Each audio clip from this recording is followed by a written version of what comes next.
This is the BBC. This podcast is supported by advertising outside the UK. BBC Sounds. Music, radio, podcasts. Amal è una marionetta gigante, alta 3,5 metri, che rappresenta una bambina siriana di 9 anni che è in fuga dalla guerra, in cerca di sua mamma, e fa lo stesso percorso che fanno tanti rifugiati, cioè dalla Siria fino a Manchester. My name is Lorenza Pieri, and I was born on a little island in Italy called Isola del Giglio, and I have spent all my childhood in little places. I wrote this short story setting my main character in a small village, which is very similar to the places where I've lived during my childhood. Hide and seek. His heart starts beating fast, even before the count begins. It happens almost every time they play a game, but hide and seek is worse. 9, 10, 11, 12. Now he is running. He knows exactly where to hide. There are steps going up from Piazzale Clementi to Via Martino Quinto. Daniel thinks that if he crouches next to the steps, just before the archway, he will be able to hear anyone arriving from the street without being seen, and also to escape in time, in case they are coming from the square. 36, 37, 38, 39. He didn't even want to play this game. Daniel is a loner. He doesn't like group or team activities, as they always end up with him being sidelined. School is often a nightmare for him. In gymnastics, he is usually chosen last for any team, and for group work, they always put him with Daniela with a final A, the girl who lacks nothing, not even a vowel, who is top of the class. And now there's a stupid game of hide and seek to welcome this daunting Amal puppet. Why do I have to do it? Daniel wonders. Why, with all the possible places in Italy, did she have to stop right here in Genazzano? 59, 60, 61. You must welcome her with joy, said Marta, the teacher of the summer camp and coordinator of the event. With joy? She scares me, Daniel thinks. With those enormous eyes, that weird face, and her huge body, which looks like a gigantic birdcage. How can she even be a little girl? Who believes that? She looks, 35? Those locks of hair, like algae on the beach at Ostia. She terrifies me. And then, how can a little girl travel all alone, without a grown-up, without money for the bus, or for a slice of pizza? If I were without my mother, I think I would die. I can't do anything. I can't cook, and if I'm sick, I don't know what medicine I have to take, and I can't even fall asleep without her. When it gets dark, I am afraid inside my house, let alone if I were outside. You cannot exist as a child without a home and without a mother. Even baby animals, outside the den without their mothers, die. That's nature. If she's a child escaping from war, left without parents, how can I welcome her with joy? I feel like crying for her. But here's Daniela with an A, in the front row, so cheerful, with all the other kids of the village, bringing Amal flowers, the creep. I would really like to see Daniela with an A if she were in Amal's shoes, homeless, without even her grandma, alone and penniless, walking for thousands of kilometers, in countries where she does not even understand the language. 75, 76, 77. School is restarting on Monday. Daniel doesn't want to go back. He would like to spend more time on his own, like in the summer mornings, when his mom goes out to clean, and he can wake up late and stay at home, playing on the phone or reading Mickey Mouse. He is scared about the idea of going to middle school, having to start all over again. He is afraid of new teachers, who before even knowing him will identify him as they did in elementary school. The Romanian woman's son. 88, 89, 90. He settles into his hiding place. The spot feels less safe than he thought. He always needs to pee when he hides. When you are hiding, fears accumulate and press against the bladder. 98, 99, 100. The count is over. Daniel waits, but doesn't know how long he has before he has to run for it. He crouches on the ground, trying to calm his heartbeat.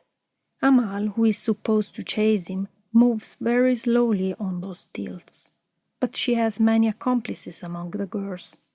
What if they see him, and then Amal grabs him with those long arms and takes him prisoner? He starts studying the gaps between the stones. They are full of life. Ants and other insects move quickly among the moss, and other plants sprang up in the crevices. Daniel wonders how they can survive without being watered. Once his mother told him that in her country they call those stubborn plants misery, because they grow everywhere and can live on nothing. Daniel begins to rip off the tiny leaves of misery covering the wall next to his shoulder. He doesn't like hide and seek, also because he has no patience. He can't stand waiting. His mom knows how to wait.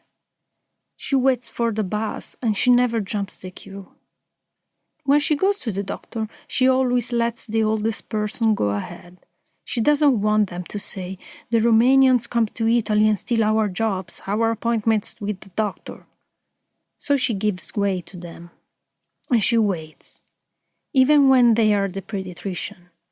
Daniel never went along with this thing of always having to give priority to others. He was born here, like Daniela with an A, even though Daniela with an A has a father. While he's not only missing the A, he's also missing a father, who stayed in Romania and never knew him. Who knows what he's doing? Mom told him she thinks he ended up in jail. If so, he too must have learned to wait. But Daniel hasn't stolen anything from anyone, not even the appointment to the pediatrician, and he doesn't want to wait. Yet he stays where he is. He wants to see the girl arriving. He wants to watch her. He wants to understand how he can be afraid of her, why he is afraid of a lot of stuff, while she is not afraid of anything. Daniel has spent all summer trying not to step on the cracks between the paving stones along the streets, because he believes it's a way to avoid bad things happening, like them calling his mom back for that job in Rome. Now he is convinced that the fault lies with the cobblestones of Genazzano. You can't walk on them without stepping on the cracks, and so the magic shatters and bad things happen. His mother will have to go to Rome 3 times a week, and he is already afraid about those winter evenings when he will wait for her alone, with the television for company, the phone in his hand, so that if she calls to tell him to set the table, he can immediately reply that he has already done so. Daniel knows he'll dream about Amal that night, about Amal catching and trapping him inside the cage of her wooden body. He knows it because he always dreams about what makes him afraid. Sometimes he dreams that his mother doesn't come back from Rome. In Daniel's opinion, women are more courageous. They pretend to be afraid. When they play these old-fashioned games like hopscotch in the street or skipping, girls are always precise and very calm. 2 of them turn the skipping rope, and the third, usually Daniela with an A, jumps with absurd precision. She is never afraid of making a mistake, and in fact, she never makes one. Then maybe an insect enters the classroom, and they all start screaming at once. But he thinks it's all a show. They aren't really afraid. Perhaps it's to make the boys feel important, like he did when he once caught a bug with a piece of paper and threw it out the window, and they all stopped screaming and admired him. Daniela with an A too. But she doesn't know that his mom, for example, was able to throw a bat out of the house without saying a word. He, on the other hand, had gone to hide under the bedclothes. He is trying to learn courage from his mother, who isn't like Amal, but she too came to a foreign country traveling alone, which was not alone because she already had him in her belly, but anyway. Daniel hears a noise coming from the street below. It's Amal for sure. The girls' voices can be heard too. The group is getting closer. Daniel's heart starts beating again. He has to escape. He has to be able to reach base before anyone sees him. He gets up and is about to start running when Daniela with an A appears at the bottom of the stairs. Daniel, gotcha! Daniel makes an enormous effort to control his bladder. He freezes. She'll win again, he thinks. She'll catch him. Now he is her hostage, their hostage. It will be his turn to count and look for them, and he won't find anyone, and in the end the puppet will carry him off with her. Daniela with an A shouts again. Idiot, what are you doing standing there? Come on, we are all free already, the game is over. She approaches. Now let's go back to the castle for a snack. They are giving us orange juice. Anyway, I don't know about you, but Amal scares me. Don't be silly, Daniel replies. She's like the bravest child on earth. Come on, she's not even real. Who falls for that? She doesn't even look like a child. She looks like an old woman. Now Daniel finds himself objecting to the thoughts that had been his just a while ago. Don't be stupid. She's like a fairy tale character, but there are thousands of real children in her situation. You're the stupid one, as if a 9-year-old girl could travel alone on foot from Syria to London. If you're a child, you cannot be homeless and without parents. Daniela with an A laughs scornfully. Even the baby animals outside the den without their mothers die. That's nature. Just because you couldn't do it doesn't mean nobody can. Before he finishes the sentence, Daniela with an A starts running. Last one at the castle is a fool. Daniel stays where he is. Suddenly, he doesn't care about arriving last. As the huge puppet gets nearer, instead of growing, his fear of her seems to diminish. He looks at her and sees how calm she is. Her enormous eyes, from close up, are sweet. He finds himself jealous of the person inside the birdcage of her body, who can go everywhere protected by her giant shield without being seen. He lifts his hand to hers and feels himself filled with courage. What an idiot Daniela with an A is, he thinks. She didn't understand anything. Too bad for her, then. If she doesn't know what fear is, she'll never understand what daring is.